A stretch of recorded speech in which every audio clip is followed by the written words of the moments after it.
गुजरात के कांग्रेस प्रभारी मुकुल वासनिक अहमदाबाद दौरे पर आए और इस दौरान उन्होंने लोकसभा के सभी प्रत्याशियों के साथ मीटिंग का आयोजन किया। गुजरात में लोकसभा चुनाव संपन्न हो गए हैं और कांग्रेस पार्टी ने भी इस बार काफी जोर लगाया है। इस सिलसिले में कांग्रेस प्रभारी मुकुल वासनिक अहमदाबाद दौरे पर आए और यहाँ उन्होंने लोकसभा के प्रत्याशियों से मीटिंग कर चर्चा की। इस चुनाव में उत्साह के साथ मेहनत करने पर उम्मीदवारों का सम्मान भी किया गया। इस मौके पर गुजरात प्रदेश कांग्रेस अध्यक्ष शक्ति सिंह गोहिल, परेश धानानी समेत के अग्रणी कांग्रेस नेता उपस्थित रहे। આજની બેઠકે અમારા ઉમેદવારો અને જિલ્લા કોંગ્રેસ સમિતિના પ્રમુખશ્રીઓ સાથે અમે રાખી।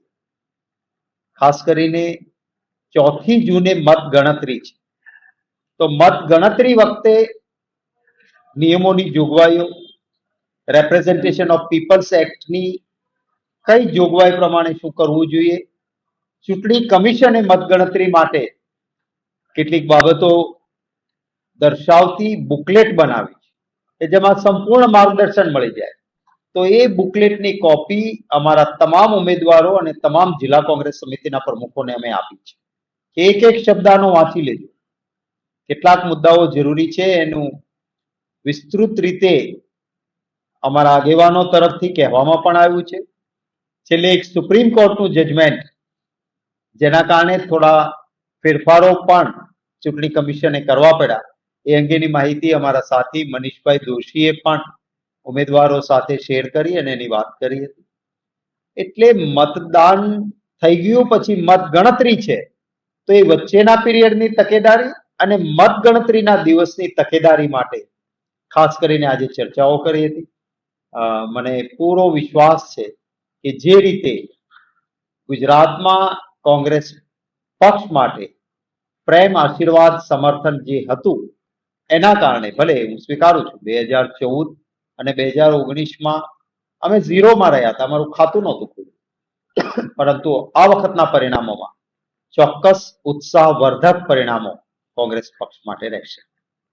कांग्रेस पार्टी द्वारा अहमदाबाद में एक विशेष पुस्तक भी लॉन्च किया गया है जिसमें फीस के पैमाने को ध्यान में रखकर स्कॉलरशिप की जानकारी दी गई है। इस किताब में सरकारी योजनाओं का लाभ कैसे लिया जा सकता है उसकी जानकारी भी उपलब्ध करवाई गई है और साथ ही किताब को ऑनलाइन भी उपलब्ध कराया गया है।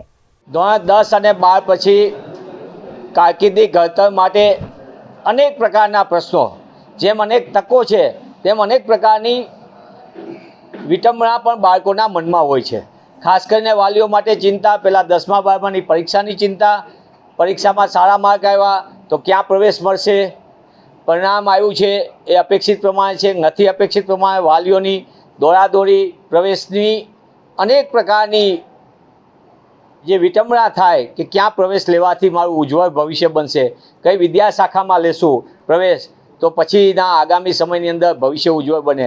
આવા અનેક પ્રશ્નોથી ઘેરાયેલા વિદ્યાર્થી વાલીઓને મદદરૂપ થવા માટે ગુજરાત પ્રદેશ કોંગ્રેસ સમિતિ દ્વારા સતત 19મા વર્ષે કારકિર્દીના ઉંમરે પુસ્તક પ્રકાશિત કરવામાં આવ્યું છે। આ પુસ્તક ઓનલાઈન છે। કોંગ્રેસ પક્ષની સત્તાવાર વેબસાઇટ www.incgujarat.com અને www.careerpath.info ઉપર આ પુસ્તક વિનામૂલ્યે ડાઉનલોડ કરી શકાય છે।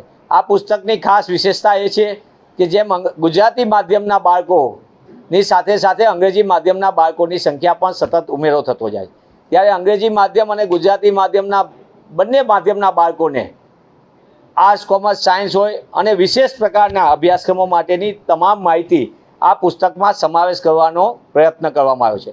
સાથે સાથે વધતા જતા ફીના ધોરણો, તેવા સંજોગોની અંદર ગરીબ, સામાન્ય અને મધ્યમ વર્ગના બાળકો માટે અને એના વાલીઓ માટે ચિંતાનો વિષય છે કે બાળક હોશિયાર છે, એને ટકા પણ છે, પણ ઊંચી ફી કેવી રીતે ભરશે, તેવા સંજોગોની અંદર સ્કોલરશિપથી માંડીને સરકારની કઈ કઈ યોજનાઓ, વિવિધ ટ્રસ્ટ તરફથી અપાતી સ્કોલરશિપ અને બીજા કઈ કઈ પ્રકારની તકો એમને મળી શકે તેનો પણ સમાવેશ આ પુસ્તકમાં કરવાનો પ્રયત્ન કર્યો છે। गुजरात के अहमदाबाद में आम आदमी पार्टी के प्रदेश अध्यक्ष ईसुदान गढ़वी ने स्मार्ट मीटर पर भारतीय जनता पार्टी पर जमकर हल्ला बोल किया। આજે જે ડર હતો કે ગુજરાતની જનતાને ચૂંટણી પછી લૂંટવાનો એક ભાજપે પ્રી પ્લાન કર્યો હતો એ થવા જઈ રહ્યો છે।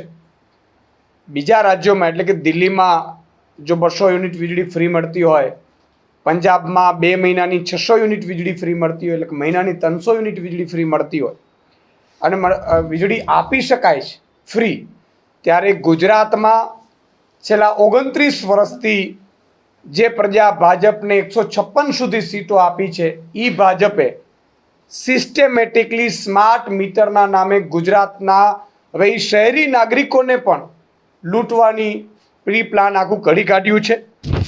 એમણે એક સ્માર્ટ મીટર નેશનલ પ્રોગ્રામ અંતર્ગત SMNP પ્રોગ્રામ અંતર્ગત આખા દેશમાં સ્માર્ટ મીટર લગાડવાનું પ્લાન ભાજપે ખુદ ખાસ નરેન્દ્ર મોદીજીએ આ કર્યો છે. અને એમાં ગુજરાતમાં પણ 165 જેટલા 1.65 કરોડ ગ્રાહકો કે જે અત્યારે મીટરો ધરાવે છે, એમને મીટરો પણ બદલીને સ્માર્ટ મીટર કરવાનું એક પ્લાન કરવામાં આવ્યું છે. આમાં 3 વસ્તુઓ શાપ છે. પહેલાં, સ્માર્ટ મીટરમાં એડવાન્સ તમે પ્રીપેડ પ્લાન ભરો, રૂપિયા ભરો, પછી જ તમને વીજળી વાપરવા મળશે. એટલે કે રિચાર્જ હશે એટલું વીજળી મળશે, પછી બંધ થઈ જશે. એટલે 1,65,00,000 નાગરિકો એડવાન્સ રૂપિયા ભરશે તો એ 500-700 કરોડ રૂપિયા એ કોને વાપરવા મળશે? પહેલી વસ્તુ તો એ. બીજું કે સ્માર્ટ મીટરમાં એટલા બધા ધાંધિયા છે કે આજે જ મને સમાચાર મળ્યા કે વડોદરામાં 9 લાખ રૂપિયાનો બિલ આવવાનું શરૂ થયું.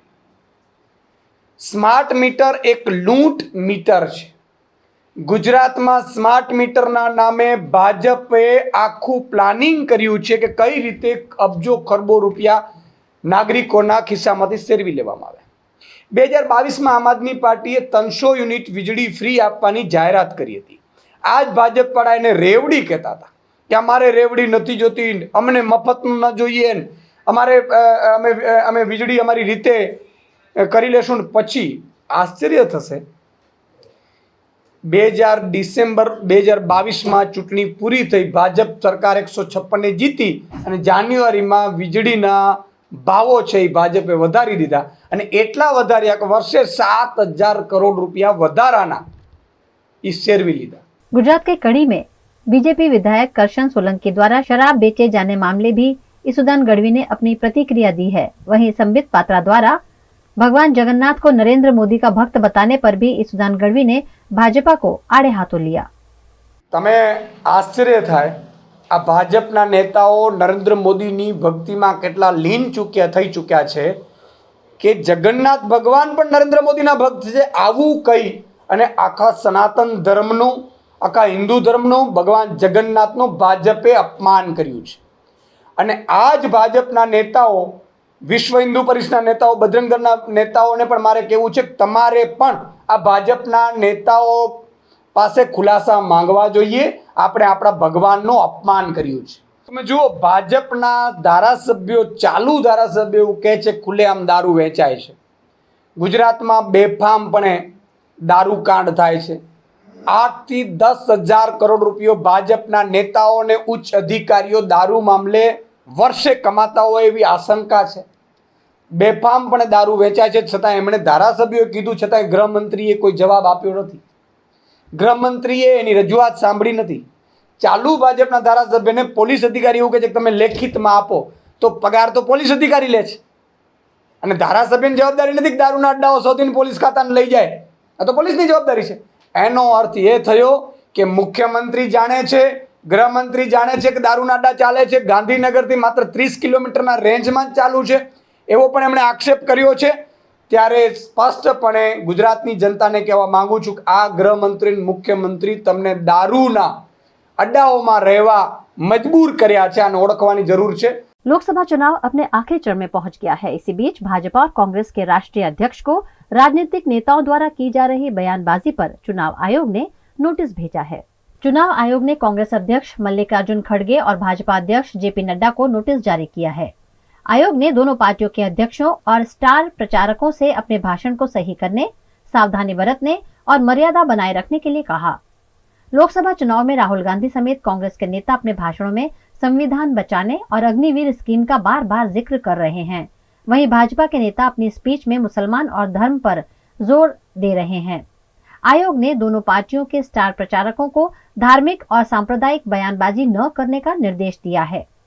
भाजपा से उन प्रचार भाषणों को रोकने के लिए कहा है जिनसे समाज में बंटवारा हो सकता है। चुनाव आयोग ने कांग्रेस से कहा कि वे संविधान को लेकर गलत बयानबाजी न करें, जैसे कि भारत के संविधान को खत्म किया जा सकता है या बेचा जा सकता है। इसके अलावा अग्निवीर पर बोलते हुए इलेक्शन कमीशन ने कांग्रेस से कहा कि वो डिफेंस फोर्स का राजनीतिकरण न करें। अहमदाबाद एयरपोर्ट से ISIS के आतंकी पकड़ने मामले गुजरात ATS द्वारा लगातार जांच की जा रही है, जिसमें चौंकाने वाले कई मामले भी सामने आ रहे हैं। गुजरात ATS के DIG सुनील जोशी ने आज पत्रकार परिषद में बताया कि अहमदाबाद एयरपोर्ट से पकड़े गए ISIS के 4 आतंकी की जांच चल रही है, जिसमें कई बड़ी जानकारी मिली है, जिस पर DIG सुनील जोशी ने खुलासे किए। ISIS के 4 संदिग्ध आतंकवादी हमारे केस में पकड़ाए हैं। इनके बारे में जो प्राथमिक इनकी पूछपरछ की गई तो इनका जो क्रिमिनल इतिहास कुछ जानने को मिला है। इसमें से जो पहला आरोपी मोहम्मद नुसरत है, ये मुंबई एयरपोर्ट पे गोल्ड स्मगलिंग के केसेस में पकड़ाया गया है पहले से। इसके अलावा इसके ऊपर मारामारी के केस श्रीलंका में रजिस्टर हुए हैं। साथ ही साथ MD के केस में, ड्रग्स के केस में भी ये आरोपी पकड़ाया हुआ है। जो फारिस है दूसरा आरोपी, उसके ऊपर भी श्रीलंका में ड्रग्स के केसेस रजिस्टर हुए हैं। आरोपी जो रजदीन है उसके ऊपर चोरी के केस हैं और 3 केसेस मिनिमम इसके ऊपर ड्रग्स के केस रजिस्टर किए गए हैं। नाफरान जो चौथा आरोपी है, उसके बारे में कोई एग्जैक्ट क्रिमिनल केस उसके ऊपर रजिस्टर हुआ है इसके बारे में जानकारी नहीं मिली है, लेकिन वो छोटी मोटी मात्रा में ड्रग्स और सोने की स्मगलिंग में शामिल था, ये उसने स्वीकारा है। इन लोगों की इंडिया में इन्होंने टोटल कितनी विजिट की है इसके बारे में भी थोड़ी इन्वेस्टिगेशन की गई थी। तो इसमें जो फारिस और रजदीन है ये पहली बार इंडिया आए हैं, लेकिन नुसरत और नफरान जो है वो लगभग 38 और 40 बार इससे पहले इंडिया में आए हैं। सरप्राइजिंग सिर्फ इसमें इतना है कि इस जो इनकी 39-40 विजिट्स हैं ये बहुत ही फ्रीक्वेंट रहती थी। जैसे कि एक आरोपी की 2022 से लेकर 2023 जनवरी 22 से दिसंबर 23 के बीच में 38 विजिट्स हैं। बट ये इनके जो हैंडलर जो इन्होंने शुरुआत में स्वीकारा था कि फरवरी से उसके कॉन्टेक्ट में है, उसके बाद से इनकी ये पहली विजिट यहाँ पर थी।